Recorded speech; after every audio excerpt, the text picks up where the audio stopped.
Got Andrew Hattersley on the line from Gig'em 247, tracking Texas A&M coming off a 9-1 campaign, top 4 finish in the country, and of course the recruiting from Jimbo Fisher is always top notch and looks to be getting better. Running through the weekends of June to see the visitations list and who's headed to campus. So if I can add 7 to June 4th, that would be June 11th, basically, and your list there. Yeah, so I think that weekend also looms pretty huge because they'll have another top 100 player in Xavier Nwamka coming to town, and they're really battling Ohio State for him. They'll also have a couple commits in town, and Noah Thomas and Hunter Erb. Those two will be in town, and then a lot of other targets, and they'll have a lot of other targets. And they just added one recently in a kicker in Alex McPherson. Jaden Scarlett, they've got safety and Jared Kerr. One of their top targets on the board, and probably right up there with Xavier Nwamka as a key target is Kojo Antwi. He's set to make his decision on July 5th. And so right now I feel like A&M's kind of in a good spot for him.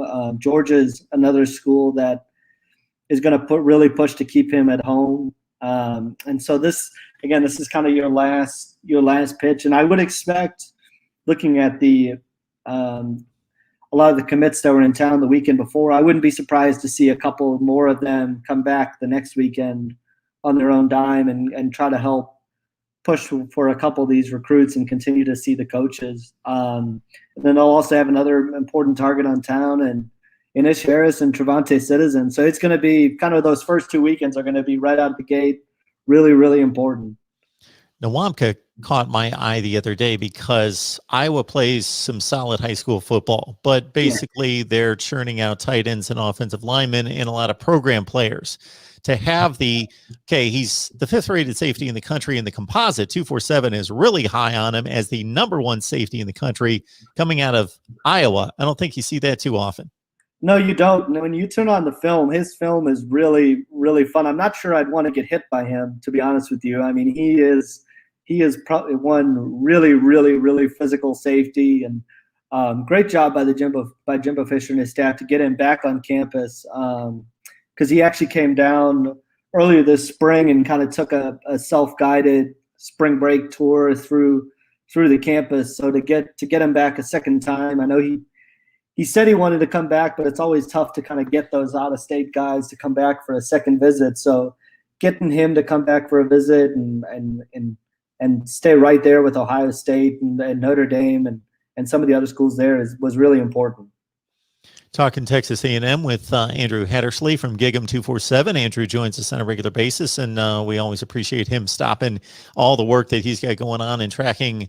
I don't know how you guys track all these athletes. I really don't. And then keep their huddle tapes and everything that you've got to consider in regards to just what you saw on tape and what the scouting reports are and what they're thinking, what they said 2 weeks ago, but then they tweeted something out 3 hours ago that contradicts what they said 2 weeks ago. I don't know how you guys do it. I get told I'm on Twitter too much, but I guess that's not a terrible. You have to be. Yeah, you kind of have to be with notifications and all that stuff. All right. Please like the video, share the videos, head on social media, because if you enjoy the content, others will as well. And of course, subscribe right here at the Voice of College Football. All right. Weekend number 3. Who do we have headed your way? So it's a little bit smaller of a group. It's they have Gabriel Brownlow-Dindy, who I think it's kind of them and Oklahoma are kind of the two right now. His family graduated from Oklahoma, so they're going to be battling the Sooners on that one. They'll have another longtime target. They were one of the early schools to offer Cam Dewberry and have really kept that relationship. One of his close friends is Kenyon Green, so they're kind of trying to keep that pipeline going. And then they'll have a couple of guys on the defensive side of the ball as well, in Aaron Bryant and Derek Brown. Aaron Bryant's an interesting one. His recruitment really took off earlier this spring, and he was kind of debating how to use his official visits or how many, because he didn't want to use all 5 this summer.